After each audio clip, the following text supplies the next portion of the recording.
नमस्कार साथियों, आप सभी का स्वागत है आपके अपने चैनल स्टडी विद हरीश 247 में। दोस्त आज हम ज्यामिति में वृत्त यानी कि सर्कल पढ़ेंगे और दोस्त इसको आज हम चित्र के माध्यम से समझेंगे। आप अपने हिसाब से नोट्स बनाते रहिएगा। मैं हर चीज़ को कोशिश करूंगा कि आपको चित्र के माध्यम से समझा दूं। तो दोस्त अगर वृत्त की बात करें, वृत्त, तो सबसे पहले हम बात करेंगे वृत्त कहते किसे हैं। जैसा कि हम सबको पता है कि हर वस्तु का अपना एक केंद्र बिंदु होता है, कोई भी वस्तु, वैसे ही वृत्त का भी एक अपना केंद्र बिंदु होता है और इस केंद्र बिंदु से समान दूरी पर खींची गई रेखा वृत्त कहलाती है। यानी कि केंद्र बिंदु से कोई भी दूरी हम देखेंगे तो वो दूरी समान होगी। जैसे अगर ये 5 सेंटीमीटर है तो ये रेखा भी 5 सेंटीमीटर होगी, ये रेखा भी 5 सेंटीमीटर होगी, ये रेखा भी 5 सेंटीमीटर होगी और ये रेखा भी 5 सेंटीमीटर होगी। यानी केंद्र से हम कहीं भी दूरी देखेंगे दोस्त इस लाइन की तो ये 5 सेंटीमीटर होगी और यही हमारा वृत्त है। अब हम बात करते हैं दूसरा, जो कि है परिधि। परिधि किसे कहते हैं? तो दोस्त केंद्र से समान दूरी पर खींची गई रेखा परिधि कहलाती है। यानी कि ये जो रेखा है ये परिधि कहलाती है। उसके बाद अगर हम बात करें कि त्रिज्या किसे कहते हैं, जो कि बहुत ही महत्वपूर्ण है, त्रिज्या, जिसे स्मॉल आर से प्रदर्शित करते हैं। दोस्त अगर त्रिज्या की बात करें तो केंद्र बिंदु से परिधि को छूने वाली रेखा, दोस्त केंद्र बिंदु से परिधि को छूने वाली रेखा त्रिज्या कहलाती है। दोस्त ये रेखा किसी भी साइड में हो सकती है, यानी कि ये परिधि को यहाँ भी टच कर सकती है, यहाँ भी टच कर सकती है, यहाँ भी टच कर सकती है, लेकिन त्रिज्या केंद्र बिंदु से परिधि तक की दूरी केवल कहलाएगी त्रिज्या। इसे स्मॉल आर से प्रदर्शित करते हैं। दोस्त अब त्रिज्या के बाद हम बात करते हैं जीवा, यानी कि जीवा किसे कहते हैं। तो दोस्त परिधि पर स्थित किन्हीं दो बिंदुओं को मिलाने वाली रेखा को जीवा कहते हैं। दोस्त परिधि पर स्थित किन्हीं दो बिंदुओं को, यानी कि ये दो बिंदु मान लिया, तो इन दो बिंदुओं को मिलाने वाली रेखा जीवा कहलाती है। ये दो बिंदु कहीं भी हो सकती हैं दोस्त, यहाँ भी हो सकती हैं, यहाँ भी हो सकती हैं। दोस्त ध्यान रखिएगा, एक केंद्र बिंदु है, यहाँ भी हो सकती है, यहाँ भी हो सकती है, यहाँ भी हो सकती है। तो अगर परिभाषा की बात करें जीवा की परिभाषा, तो दोस्त परिधि पर स्थित किन्हीं दो बिंदुओं को मिलाने वाली रेखा जीवा कहलाती है। अब इसके बाद बात करते हैं व्यास। व्यास किसे कहते हैं? तो वृत्त की सबसे बड़ी जीवा व्यास कहलाती है। वृत्त की सबसे बड़ी जीवा व्यास कहलाती है। दोस्त अभी हमने बात किया था जीवा किसे कहते हैं, तो परिधि पर स्थित किन्हीं दो बिंदुओं को मिलाने वाली रेखा जीवा कहलाती है। लेकिन अगर व्यास की बात करें तो परिधि पर स्थित सबसे बड़ी जीवा व्यास कहलाती है। तो आप यहाँ देख सकते हैं सबसे बड़ी जीवा कहाँ है, यहाँ है नहीं, यहाँ है नहीं, यहाँ है नहीं। सबसे बड़ी जीवा दोस्त आपको यहाँ मिलेगी, जो कि केंद्र बिंदु से गुजरती है। तो हम ये कह सकते हैं कि व्यास सबसे बड़ी जीवा है जो कि केंद्र बिंदु से गुजरती है। इसका डायरेक्शन दोस्त कोई भी हो सकता है। जैसे अगर ये केंद्र बिंदु है तो जरूरी नहीं है कि व्यास इसी डायरेक्शन में हो। व्यास यहाँ भी हो सकता है, व्यास यहाँ भी हो सकता है, व्यास यहाँ भी हो सकता है, व्यास यहाँ भी हो सकता है, व्यास यहाँ भी हो सकता है। लेकिन दोस्त अगर व्यास की खासियत की बात करें कि व्यास की खासियत क्या है, तो दोस्त व्यास हमेशा केंद्र बिंदु से होकर गुजरेगी, हमेशा दोस्त केंद्र बिंदु से होकर गुजरेगी। इसका डायरेक्शन कोई भी हो सकता है, यहाँ भी हो सकता है, यहाँ भी हो सकता है, यहाँ भी हो सकता है। यानी हम कह सकते हैं सबसे बड़ी जीवा व्यास कहलाती है। अब दोस्त इसके बाद हम बात करेंगे, हमारा परिधि हो गया, त्रिज्या हो गया, जीवा हो गया, व्यास हो गया। अब दोस्त हम बात करेंगे जिनसे हमारे प्रश्न उठते हैं कि अगर क्षेत्रफल पूछा जाए, वृत्त का क्षेत्रफल हम कैसे निकालेंगे। तो दोस्त अभी हमने आपसे क्या कहा था कि त्रिज्या, ये हमारा त्रिज्या है, इसको स्मॉल आर से प्रदर्शित करते हैं। तो दोस्त इसका क्षेत्रफल निकालने का सूत्र क्या होगा, पाई आर स्क्वायर। पाई का मान 22/7 होता है। जैसे आपके प्रश्न पत्र में प्रश्न दे दिया, एक वृत्त है जिसकी त्रिज्या 7 सेंटीमीटर है, तो उसका क्षेत्रफल क्या होगा। दोस्त प्रश्न में त्रिज्या यानी कि r बराबर 7 सेंटीमीटर दिया है और पूछ लिया इसका क्षेत्रफल क्या होगा। तो दोस्त क्षेत्रफल का फार्मूला क्या था, पाई आर स्क्वायर। यानी कि पाई का मान हमने 22/7 यहाँ रखा है, तो पाई के जगह पर 22/7 गुणे आर स्क्वायर, यानी कि 7 का स्क्वायर। इसे और हल करेंगे तो 22/7 गुणे 7 दोस्त इस 7 से 7 को काटेंगे, इसका गुणा इसमें करेंगे, 7 दूनी 14 के 4 हासिल 1, 7 दूनी 14 1 15। यानी कि 154 सेंटीमीटर ये हमारा वृत्त का क्षेत्रफल आ जाएगा। दोस्त इसके बाद अगर हम बात करें परिमाप की, वृत्त का परिमाप भी पूछ लिया जाता है, आपको आर का मान दे देगा और पूछेगा वृत्त का परिमाप क्या होगा। तो इसको हम समझते हैं।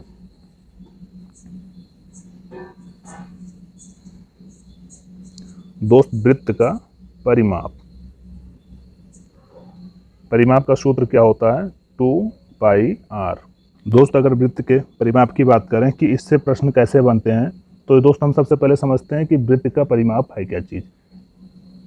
तो वृत्त का परिमाप दोस्त ये जो बाहरी लाइन है ये वृत्त का परिमाप है, यानी हमें इसका लंबाई निकालना है यदि हमको आर का मान दिया है, यानी कि इसका मान दिया। दोस्त इसके पहले हमने क्षेत्रफल देखा था, तो क्षेत्रफल और परिमाप में अगर अंतर की बात करें तो इसके अंदर का जितना भी दोस्त क्षेत्र है ये सब क्षेत्रफल है, और अगर परिमाप की बात करें तो दोस्त बाहरी जो किनारा होता है ये हमारा परिमाप है। यानी अगर हम इस पर एक धागा ऐसे रख दें किनारे किनारे और उस धागे को सीधा करें, यानी कि अगर हम इसे खोलेंगे तो हमें कुछ ऐसा प्राप्त होगा। अगर इसकी लंबाई देखें दोस्त तो ये परिमाप होगा, और अगर क्षेत्रफल की बात करें दोस्त तो इसके अंदर की जो एरिया होगी वो क्षेत्रफल होगा। तो हमें यहाँ परिमाप निकालना, यानी कि अगर प्रश्न आपका बन रहा है कि दोस्त किसी वृत्त के त्रिज्या की लंबाई 7 सेंटीमीटर दिया है और पूछ रहा है उस वृत्त का परिमाप क्या होगा, तो अभी हमने परिमाप का सूत्र देखा है 2πr, यानी अगर r बराबर 7 सेंटीमीटर है तो हमें परिमाप निकालना है। दोस्त इसका फार्मूला क्या है, 2πr, यानी 2 को ऐसे ही रखेंगे गुणे, अभी हमने आपसे बताया था पाई का मान 22/7 होता है, इसको हमें याद करना पड़ेगा। उसके बाद पाई का मान 22/7 रखेंगे गुणे r कितना दिया है, 7 सेंटीमीटर। अब इसको हल करेंगे दोस्त तो 7 से 7 कट जाएगा और 2 को 22 से गुणा करेंगे तो 44 सेंटीमीटर, यानी वृत्त का परिमाप 44 सेंटीमीटर आएगा यदि इसकी त्रिज्या 7 सेंटीमीटर दी हुई है। दोस्त एक बार मैं फिर से आपको समझा दे रहा हूँ कि परिमाप और क्षेत्रफल में अंतर क्या है। दोस्त मान लीजिए ये वृत्त है, अगर आपसे परिमाप पूछ रहा है दोस्त, अगर आपसे परिमाप पूछ रहा है जो कि हमने यहाँ यूज़ किया, अगर आपसे परिमाप पूछ रहा है मतलब दोस्त ये जो किनारे किनारे की लाइन है यही परिमाप है। जैसे अगर इसके ऊपर एक धागा चढ़ा दिया जाए दोस्त पूरा साइड में और इस धागे को खोल दिया जाए, इस धागे को खोलेंगे तो कुछ ऐसा होगा, तो यही परिमाप है। अगर बात क्षेत्रफल की करें तो इसके अंदर का जो भी एरिया है दोस्त, इस सर्किल के अंदर का जो एरिया है ये सब क्षेत्रफल होगा। अब हम आगे बात करते हैं, कुछ और इसके नियम हैं वृत्त के, उसके बारे में हम बात करते हैं। जैसे ये जीवा की लंबाई बढ़ाई जाती है तो केंद्र से दूरी क्या होगा, या जीवा की लंबाई घटाई जाती है तो केंद्र से दूरी क्या होगा, इस प्रकार के नियम को अब हम आगे देखते हैं। दोस्त नियम क्या है हमारा, मान लीजिए ये वृत्त है, ये वृत्त है और ये केंद्र है। अब नियम क्या है दोस्त, ये जीवा की लंबाई बढ़ाई जाएगी तो केंद्र से दूरी कम होगा, या जीवा की लंबाई बढ़ाई जाएगी तो केंद्र से दूरी कम होगा, ये नियम नंबर 1 है। आप यहाँ देख सकते हैं, यहाँ जीवा की लंबाई कम है, यहाँ जीवा की लंबाई ज़्यादा है, लेकिन जैसे जैसे हम जीवा की लंबाई बढ़ाते जाएंगे वैसे वैसे केंद्र से इसका दूरी कम होते जाएगा। तो नियम नंबर हमारा 1 कहता है कि यदि जीवा की लंबाई बढ़ाएंगे तो केंद्र से जीवा की दूरी घटेगी। अब दोस्त दूसरा हम बात करते हैं वृत्तखंड, वृत्तखंड नियम नंबर 2। दोस्त नियम नंबर 2 वृत्तखंड। वृत्तखंड किसे कहते हैं, तो मान लीजिए वृत्त है और ये जीवा है। अब दोस्त वृत्त को 2 भागों में बांटना, यानी कि वृत्त को विभाजित करना या खंडित करना ही वृत्तखंड है। अब ये हमारा जो छोटा भाग होगा ये लघु वृत्तखंड होगा, और जो बड़ा भाग होगा ये दीर्घ वृत्तखंड होगा। दोस्त वृत्तखंड अभी हमने क्या दोस्त, अगर वृत्तखंड की बात करें तो वृत्त का खंडन करना ही वृत्तखंड कहलाएगा। और ये जो छोटा, ये मान लीजिए दोस्त केंद्र बिंदु है, यानी कि ये छोटा भाग लघु वृत्तखंड कहलाएगा और ये बड़ा भाग दीर्घ वृत्तखंड कहलाएगा। अब इसके बाद दोस्त हम बात करेंगे, अगर एक ही जीवा दोस्त, एक ही जीवा मान लीजिए जीवा है, यदि एक ही जीवा खंड में परिध पर बने सभी कोण आपस में बराबर होते हैं या नहीं, इस चीज को हम देखेंगे।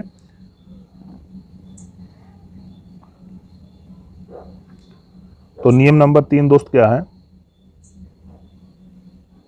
दोस्त नियम नंबर 3 कहता है एक ही जीवा, दोस्त नियम नंबर 3 कहता है एक ही जीवा से एक ही वृत्तखंड, दोस्त एक ही जीवा से एक ही वृत्तखंड में परिध पर बने सभी कोण आपस में बराबर होते हैं। अभी हमने वृत्तखंड की बात की थी, तो इसको कहा था ये छोटा वृत्तखंड है, ये बड़ा वृत्तखंड है, लेकिन दोनों वृत्तखंड अलग अलग। अब नियम क्या कह रहा है कि एक ही जीवा से एक ही वृत्तखंड में परिध पर बने कोण आपस में बराबर होते हैं। यानी हम कह सकते हैं एक ही जीवा से एक ही परिध पर बने कोण आपस में बराबर होते हैं। दोस्त एक ही वृत्तखंड का मतलब ये है कि हमारा कोण केवल इसी दीर्घ वृत्तखंड में बनेगा, लघु वृत्तखंड में नहीं आएगा, या केवल लघु वृत्तखंड में हम कोण बनाएंगे, ये दीर्घ वृत्तखंड में नहीं जाएगा।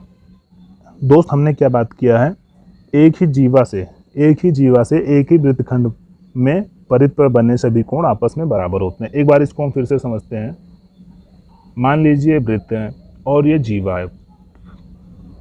अभी इसके पहले हमने क्या बात किया था कि ये बड़ा भाग दीर्घ वृत्तखंड है और छोटा भाग लघु वृत्तखंड है। अब नियम क्या कह रहा है दोस्त, नियम कह रहा है एक ही जीवा से, दोस्त एक ही जीवा, मान लीजिए जीवा है आपका, मान के लीजिए जीवा है, तो मान लीजिए इस जीवा से हमने परिध पर, दोस्त परिध पर कोण बनाया